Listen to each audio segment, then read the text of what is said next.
La colonia. Capítulo 16. La conquista espiritual.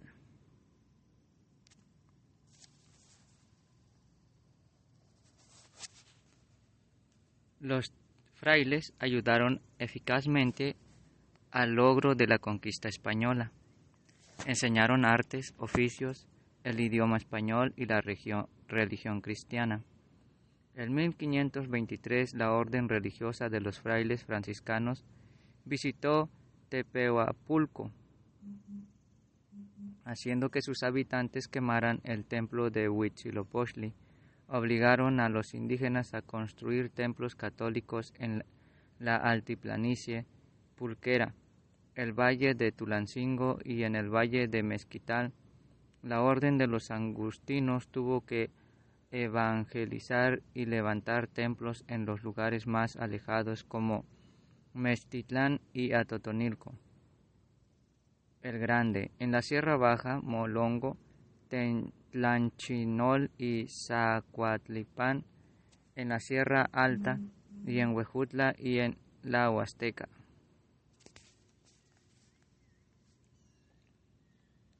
En solo 50 años se construyeron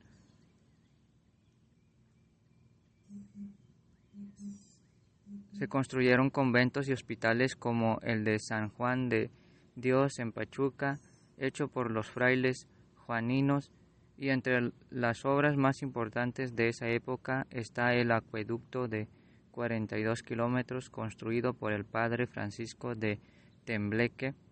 Sirvió para llevar el agua desde el cerro de Tecajete en Zempoala, Hidalgo, hasta la población de Octumba, hoy del Estado de México. Actividad. Platica con tus compañeros y maestros sobre los cambios que crees hubo en la vida de los indígenas a la llegada de los frailes. Haz un resumen en tu cuaderno.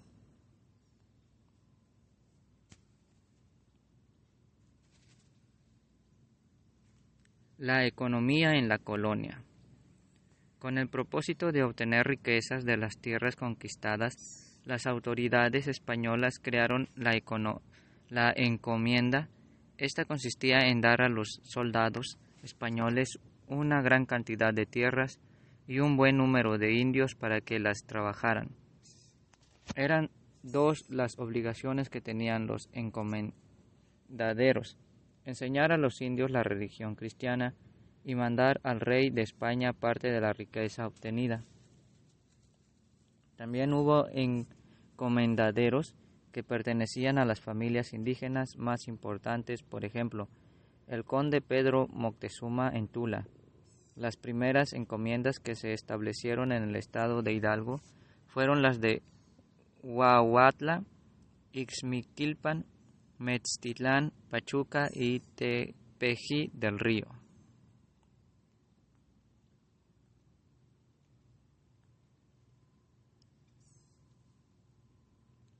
Durante la colonia se trabajaban jornadas muy largas y con herramientas rudimentarias. En las encomiendas el trabajo era duro y los indígenas recibían mal trato de los españoles. Muchos indios morían de enfermedad y por falta de alimentación suficiente. Los primeros trabajos realizados en las encomiendas fueron la cría de ovejas en el valle de Mezquital y de cerdos en los altiplanicie pulquera.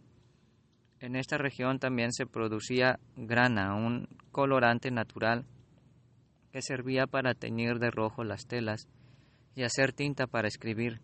Se obtenía moliendo un gusano llamado cochinilla que vivía en los nopales. Con el desmonte de las tierras se cultivó maíz y trigo. En los lugares con pasto suficiente se desarrolló la ganadería. En el siglo XVII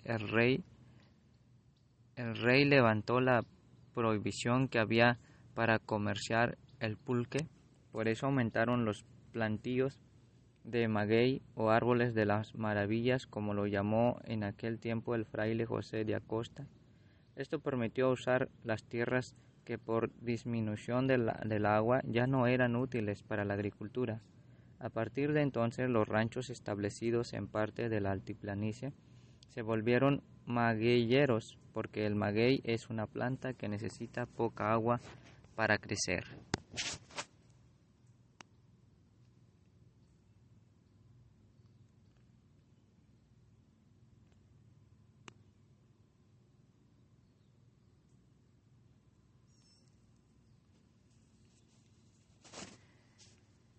El mayoral de una hacienda de ovejas, Alonso Rodríguez Salgado, descubrió por casualidad en 1552 que había plata en la que ahora es Pachuca.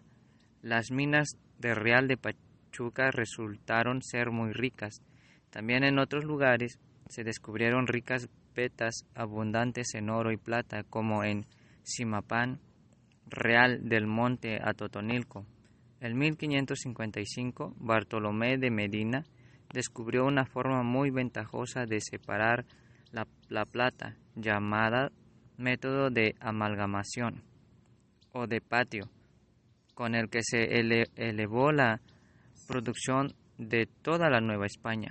Cuando la producción bajó, el minero José Alejandro Bustamante y Bustillo se asoció con Pedro Romero de Terreros Elevados nuevamente la producción, sobre todo con la veta, la vizcaína.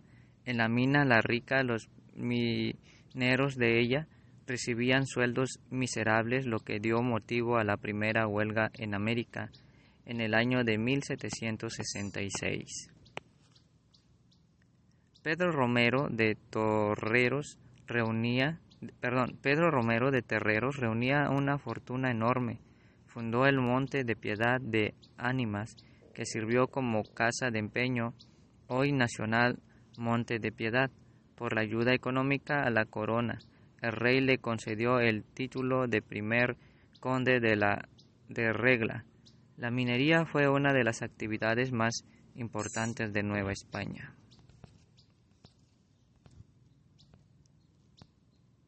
El mestizaje. A la llegada de los españoles se calcula que había 20 millones de habitantes en el territorio, que pertenecen actualmente a México.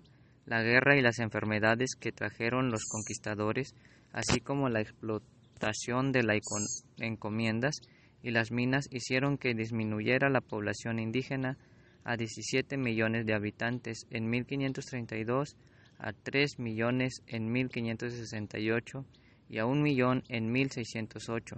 Solamente hasta el siglo XVII la población de indios empezó a crecer.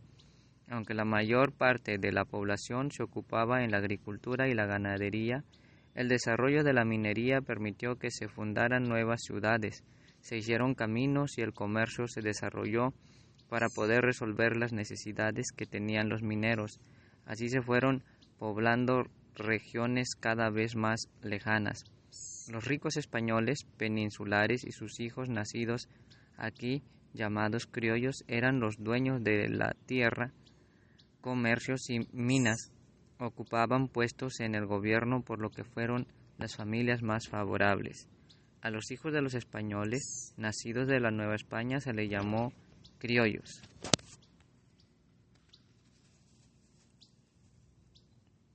Los hijos que nacieron de la unión de españoles con indígenas se llamaron mestizos. Como los españoles trajeron esclavos negros de África para trabajar en las minas, nacieron los mulatos, que fueron hijos de un español con mujer negra. Así como se mezclaron los pueblos con las costumbres, ocurrió algo parecido en el lenguaje. Se empezaron a usar palabras del español náhuatl, ñañú y otros idiomas de los indígenas. La comida se formó con alimentos que se trajeron de España y otros que ya había aquí. La ropa, las casas, las herramientas, así como casi toda la cultura, se volvió mestiza, una nueva cultura orgullosa de su pasado indígena. Los frailes franciscanos y agustinos enseñaron la nueva religión Los encomendaderos recibían tierras e indios. En Pachuca se descubrieron yacimientos ricos en plata en el año de 1552. Los españoles peninsulares y criollos gozaban de muchos privilegios.